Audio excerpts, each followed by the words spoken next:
আসসালামু আলাইকুম এভরিওয়ান।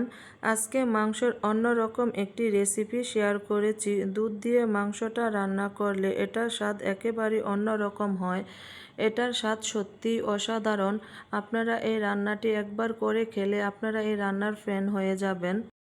প্রথমে আমি একটি পেস্ট তৈরি করে নিব 4-5টা পেঁয়াজ মিডিয়াম সাইজের, দিব 2 থেকে 2.5 টেবিল চামচ রসুন, দিব কাঁচামরিচ পরিমাণ মতো অথবা স্বাদ মতো, দিব 1 চা চামচ সাদা গোলমরিচ, দিব জয়ত্রীর হাফ, দিব জয়ফলের হাফ, জয়ফলের ভিডিওটা আসে নাই, দিব 1 চা চামচ আস্তা জিরা। এখন এই সব কিছুকে কিছুটা পানি দিয়ে একটি স্মুথ পেস্ট তৈরি করে নিব। এখানে আমি 2 কেজি পরিমাণ মাংস নিয়েছি, খুব ভালো করে ধুয়ে পরিষ্কার করে পানি ঝরিয়ে নিয়েছি।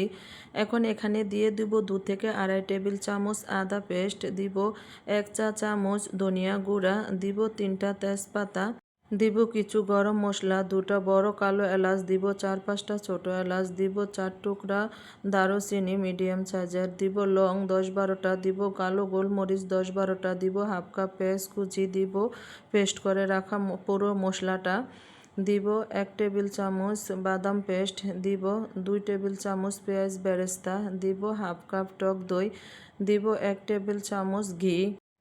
আমি এই রান্নাটা একেবারে গুঁড়া মশলা কম ব্যবহার করেছি। এখন দিয়ে দিব পেঁয়াজ বেরেস্তা করে নেওয়া তেলটা 1 কাপ, দিব পরিমাণ মতো লবণ, দিয়ে দিব 1 কাপ লিকুইড দুধ। এখন এই সব কিছুকে আমি একসঙ্গে খুব ভালোভাবে মিশিয়ে নিব। খুব ভালোভাবে মেশানো হয়ে গেলে চুলার আঁচটাকে মিডিয়াম করে ঢাকনা দিয়ে আমি 30 থেকে 35 মিনিটের জন্য রান্না করে নিব। 30 থেকে 35 মিনিটের মাঝখানে আমি অসংখ্যবার অফ ক্যামেরা নেড়ে চেড়ে দিয়েছি।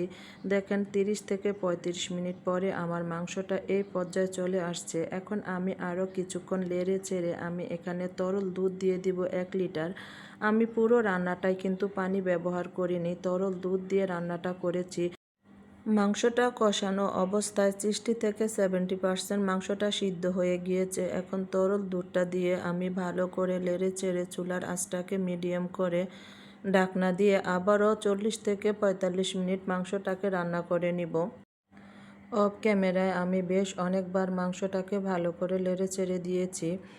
এখন 40 মিনিট পরে দেখেন মাংসটার এই অবস্থা। আমি মাংসটা চেক করে নিয়েছি, মাংসটা পুরো সিদ্ধ হয়ে গিয়েছে। এখন আবারও খুব ভালো করে নেড়ে চেড়ে নিব। এই মাংসটা যখন আপনি বাসায় রান্না করবেন, এই মাংসটার এত সুন্দর সুঘ্রাণ আপনার পুরো বাসায় ছড়িয়ে পড়বে।